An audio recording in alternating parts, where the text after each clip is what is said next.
ah bokk na kay. nu mu bokkee Diomaye mooy Sonko mooy Diomaye monsieur le ministre vous aussi donc li mu wax nee na les autorités que nous avons daal wax dara de Diomaye deviendra Senghor xam nga yàgg naa ko wax Diomaye mooy Sonko mooy Diomaye deviendra Senghor ba boobu dañ seetaan rek nee na les autorités que nous avons remplacées ont menti au pays et partenaires en donnant des chiffres erronés loolee la wax ils en veulent pour preuve le déficit budgétaire qui selon le rapport au double du taux qui avait été annoncé par l'ancien régime, la dette publique également qui était annoncée 13 000 milliards, 13 000 milliards, oui, j'y arrive, de francs CFA, et en réalité à 15 000 milliards, soit près de 80% du PIB.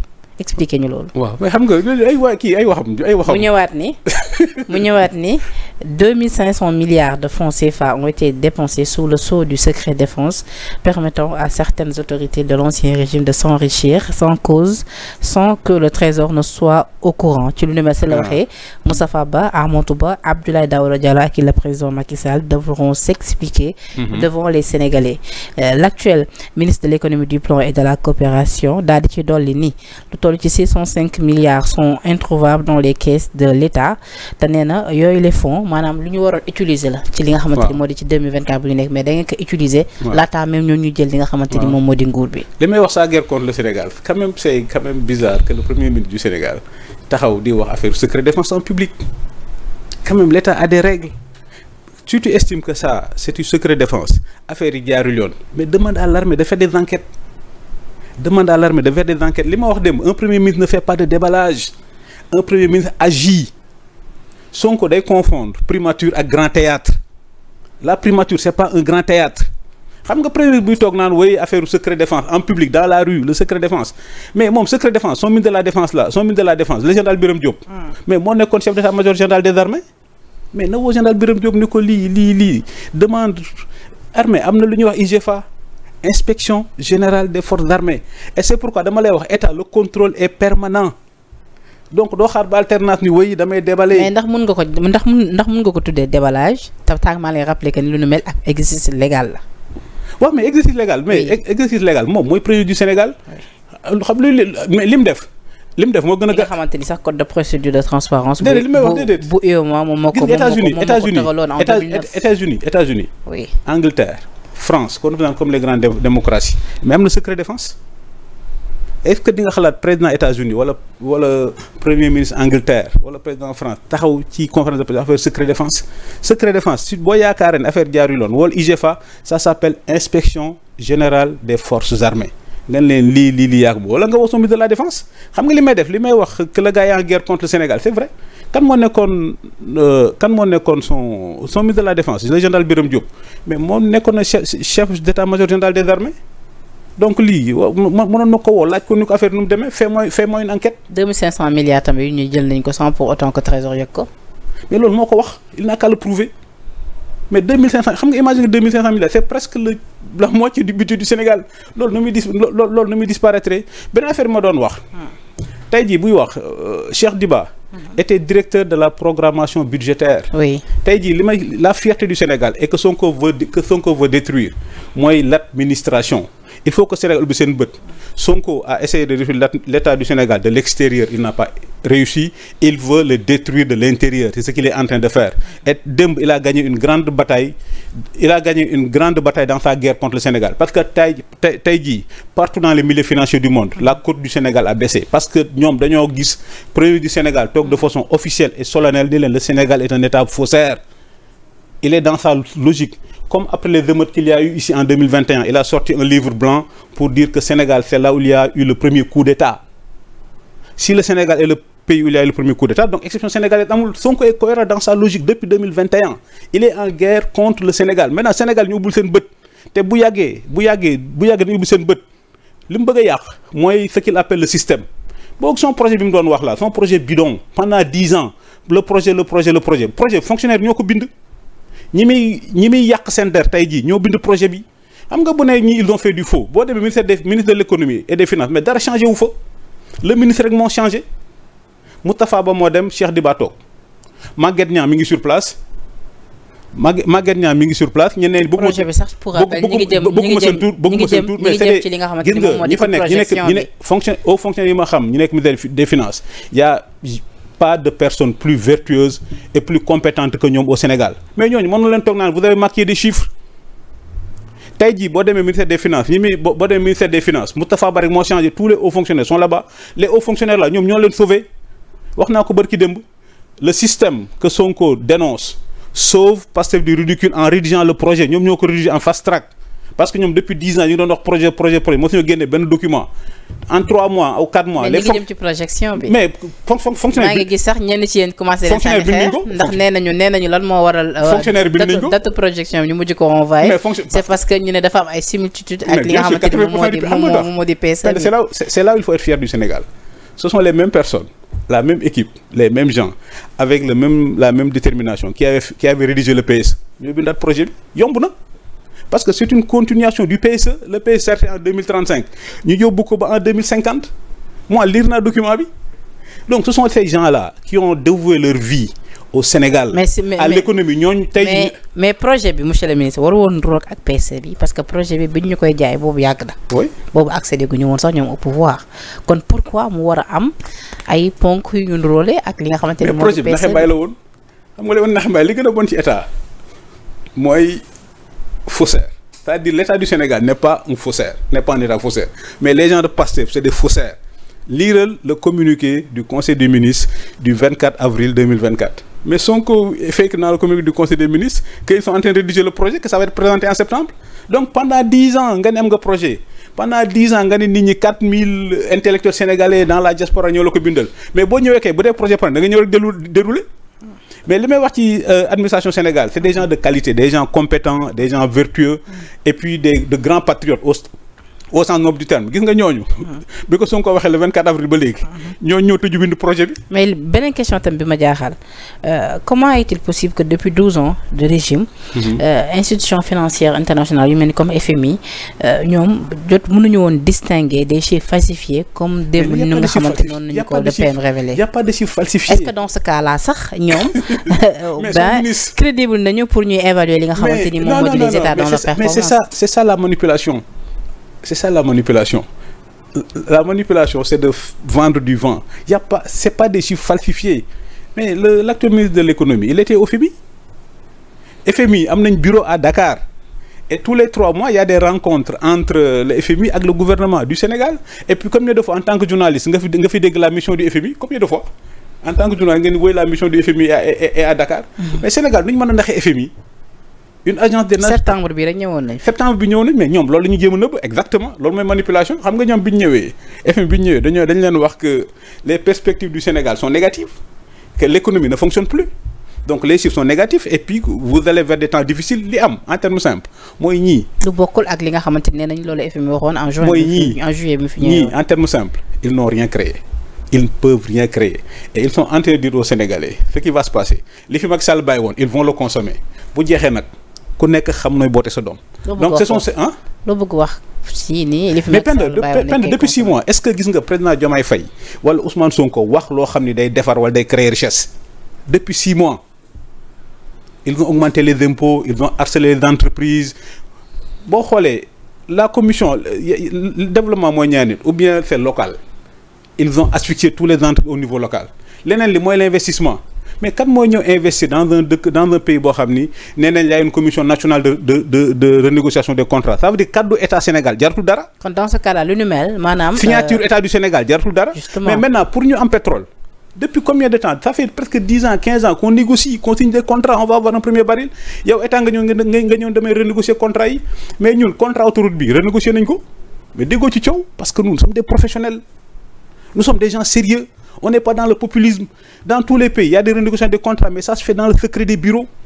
Mais imagine yow nga nekk un investisseur sérieux nga damay ñëw investir Sénégal parce que dans toute la sous-région moom rek moo fi am jàmm moom rek moo fi am paix civile moom rek moo fi am un système judiciaire qui fonctionne nga toog sa jël sa avion bay ñëw nga dégg ni way dafa am benn commission nationale de renégociation des contrats boo wàcc aéroport da ngay delluwaat. kon dans ce cas lu ni mel dafay. beneen affaire bi dafa nar a gën a bloquer les investisseurs. mais économie c'est fini gas yi dégguma pël mais li ñuy wax gas yi li Ousmane Sonko def démb xaaral gas yi jeex na xam nga lu tax mais xoolal les réactions des marchés financiers.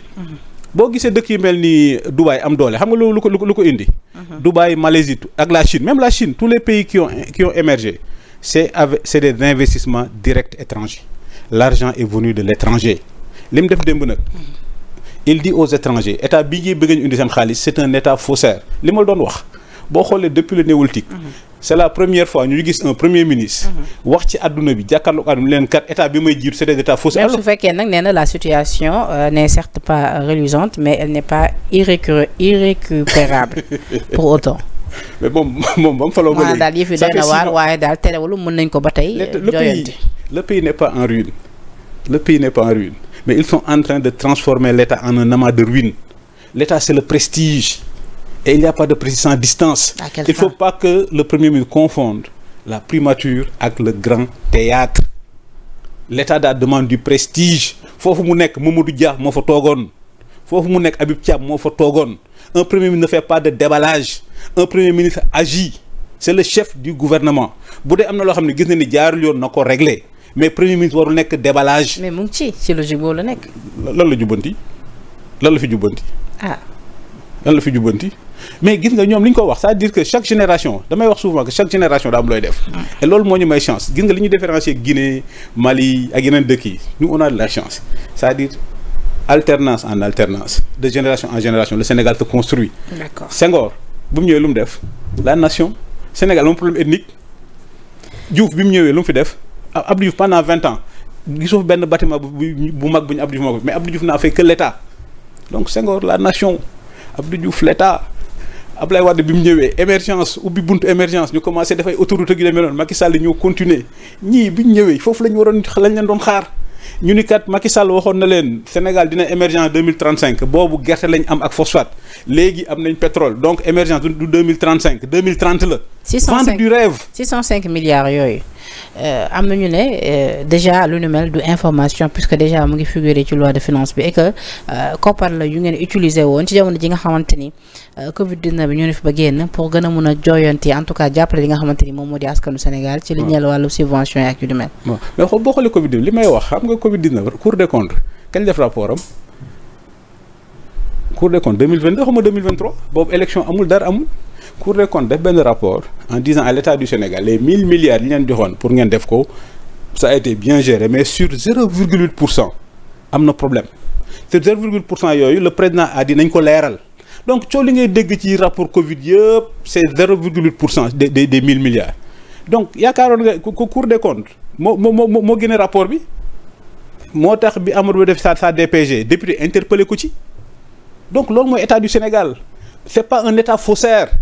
mënoo am xoolal Cour des comptes bâtiment bi ñu am yaakaar nga ni état faussaire nañ jox bâtiment bor fi noonu Cour des comptes mais di yaakaar nga état faussaire dina am IGE yaakaar nga ni Cour des comptes état faussaire dina am dans tous les ministères inspection des affaires administratives et financières combien de fois tu crois que pendant 5 ans daal nit ñi dañ leen di jox ñuy wax lu leen neex ba alternance am ñu leen doon évaluer mais non l'État ne fonctionne pas comme ça. D'accord kon dans ce cas là monsieur le ministre bu fekkee ni yow lii Le Pen wax démb yëpp jàpp nga ni lu nu mel dëppoowul ak li nga xamante ni moom moo am dëgg-dëgg. su ma la comprendre bu baax kon lan moo waral mu yëkkati yooyu la kaddu am na ñu ci am ñaari explication am na ñu jàpp ni c'est pour préparer ñi nga xamante ni ñoo di askanu Sénégal ci ñoom li nga xamante ni maanaam mooy di seen télé. ci fi ñu jëm am na ñeneen ñu jàpp ni tamit c'est juste ay éléments de langage la ñuy wut pour campagne bi nga xamante ni dëggoon ne ko muy législative yow boo ci jàpp. ñaari explication laa ci am benn bi mooy li ma yaakaar di mas di wax. que monsieur Ousmane Sonko est en guerre contre le Sénégal. Et hier il a gagné une grande bataille parce que tey jii boo xoolee moi je maintiens ça l'économie sur toutes les places financières du Sénégal sur toutes les places financières du Sénégal la note du Sénégal a baissé donc il a remporté une grande victoire contre le Sénégal benn explication bi mooy comme ñoom ils ont perdu 6 mois BFMI ñëwee li mu leen waxoon que le premier trimestre là kat li ngeen dawal dalul xel donc et puis deuxième trimestre mooy nar a gën a ñàng il anticipe sur ça donc dañuy wax Sénégalais yi li fi Macky Sall bàyyi woon moom la ñuy gérer nii bu demee ba jeex nag nu waay xam boote doomam nu golo xam boote doomam en terme simple loolu la c'est-à-dire que état day créer richesse maintenant c'est après avoir la même état ñaari loxo la am la main droite ak la main gauche La main droite est celle qui taxe les entreprises et les particuliers. La main gauche est celle qui redistribue. Donc la création de richesse moom mooy fondé état. Dëkk yi développé yëpp c'est la création de richesse. Donc l'état a 3 rôles. 1, la paix civile, la sécurité. Loolu état rek moo ko war a def. Beneen bi l'état doit créer les conditions pour que les Sénégalais puissent pratiquer librement leur religion, gagner de l'argent et bien vivre. Ñoom aspect boobu lañ deful. Aspect boobu l'argent de l'état ne tombe pas du ciel. Donc comme l'économie, comme j'avais dit, l'économie est dans le commun. Bientôt ils vont avoir des problèmes de ressources. Donc ils préparent les Sénégalais psychologiquement. C'est tellement facile d'utiliser Macky Sall comme bouc émissaire. Macky Sall li mu fi def ça a été attesté par le livre blanc, les chiffres du livre blanc. Ça a été attesté par les rapports de la Banque mondiale et du FMI qui avaient classé le Sénégal parmi les pays les plus dynamiques du monde. Mais Penda yaakaaroon nga ni pendant 12 ans bu doon Macky Sall day def faussaire nu ñu def ba fay salaire yi pendant 12 ans les salaires ont été payés. Pendant 12 ans, il a fait le BRT, il a fait le BRT, il a fait le TER. Comment un État faussaire peut faire tout ça? D'accord. Donc l'État n'est pas un faussaire, mais c'est eux les faussaires. D'accord. Boobu les présidents. Et puis li ma ci gën a naqari rek, li ma ci gën a métti à titre personnel, li muy yàq deru aux fonctionnaires yi. Nit ñoo xam ne depuis 20 ans, 30 ans, ma xam leen, toute leur vie, c'est l'État du Sénégal. Toute leur vie, c'est l'économie. Nga toog di jàkkaarloo naan leen ay faussaires ngeen. Et demain di nga woote réew ñu toog jàkkaarloo ak yow. Te malheureusement ñoom ils sont tenus par l'obligation réserve duñ wax. bi Moustapha Ba di nekk ministre des finances Cheikh Ba moo nekkoon le directeur de la réglementation budgétaire Maguette Niang moo nekkoon le numéro 2 presque du ministère c'est le bras droit ñooñu ñi ngi foofu ba léegi li may wax souvent la chance du Sénégal y a que le ministre qui part l'administration demeure. D'accord. Les régimes passent, l'État demeure. loolu nag monsieur Ousmane Sonko loolu la bëgg a yàq. D'accord. Dans sa guerre contre le Sénégal. D'accord ci kaw geram boobu kon yow gëmoo ni non si wax nga ko sax nee nga jàpp nga déjà ñaari raison yëpp jàpp nga ni kon élément de langage la pour waajal li nga xamante ni moo di législative ñu ngi ciy ñëw mais. boobu et puis li ñu ci war a yokk le Sénégal va vers des difficultés économiques terribles parce que premier ministre nee na Sénégal chiffres yi muy jox c'est des chiffres faux. Donc Sénégal buy chercher xaalis sur dans le monde les primes d'assurance vont augmenter la notation va être négative ça veut dire on va payer le prix de l'argent assez cher comme ñoom créé wuñu richesse nag ils vont être obligés d'aller encore chercher de l'argent à l'étranger maintenant booy chercher encore de l'argent à l'étranger ça va être beaucoup plus cher donc c'est ça que le premier ministre a fait et li ma doon wax bu yóbboo en tant que journaliste yi gëstu ko c'est la première fois dans l'histoire du monde qu'un premier ministre jàkkaarloog adduna bi ni leen mon état est un état faussaire. C'est la première fois que ça arrive. Non mais France tey jii xam nga seen déficit ñaata la xam nga France seen déficit ñaata la. non mais xaaral nag non mais monsieur le ministre na waxee ko noonu c'est-à-dire moom dafa gën a joxoñ baaraam tuuma ñi nga xam ne ñoom ñoo fi nekkoon. waaw mais l'État est une continuité. comme pour dire d'accord certes mais comme pour dire que ni peut-être ñoom ki seen nguur loolu moom mën nañ ko bañ a xaar sax nag ñoom. waaw mais que yéen ki seen nguur. xam nga l'économie ce qui est important l'économie. et que quelque part sax peut-être li mu war dafay gën a justifier li nga xamante ni moom moo di reddition des comptes bi nga xamante ni ñu ngi leen koy ñu ngi voilà. Les faits ñu ngi leen ci gën a viser en tout cas. En économie le jugement le plus important c'est le jugement des marchés financiers ni nga dalee xel nii laa biir expliquer ko nii mais les marchés financiers ne l'ont pas compris comme ça xam nga boo dee journaliste nga dañuy wax le tribunal du journalisme c'est l'opinion notre tribunal c'est l'opinion. Oui. Économie le tribunal ce sont les marchés financiers parce que ñoom ñooy leb la xaalis ñoom ñu banque mondiale FMI ak yu demee ñoom ñooy c'est notre tribunal ñoom ni ñu ci dalee xel nii ñoom am une conception boobu.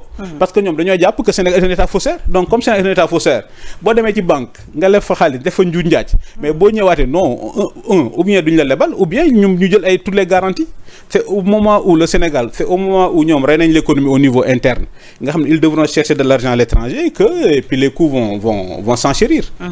Alors président Macky Sall tamit am na tamit beneen distinction. waaw di nga ko féliciter. waaw félicité naa ko de vive voix c'est-à-dire li ñuy wax c'est-à-dire il faut que Sénégal ñu dellu ci loolu. nu mu def moom mais mi ngi ci jàmm alhamdulilah xam nga li ñuy wax nul n'est prophète chez soi. nul n'est prophète chez soi. yéen a ngi déggante ba tey. waaw xam nga li ñuy wax c'est-à-dire lii mooy Sénégal lii mooy Sénégal. Abdou Sénégal dañ koy rafetal.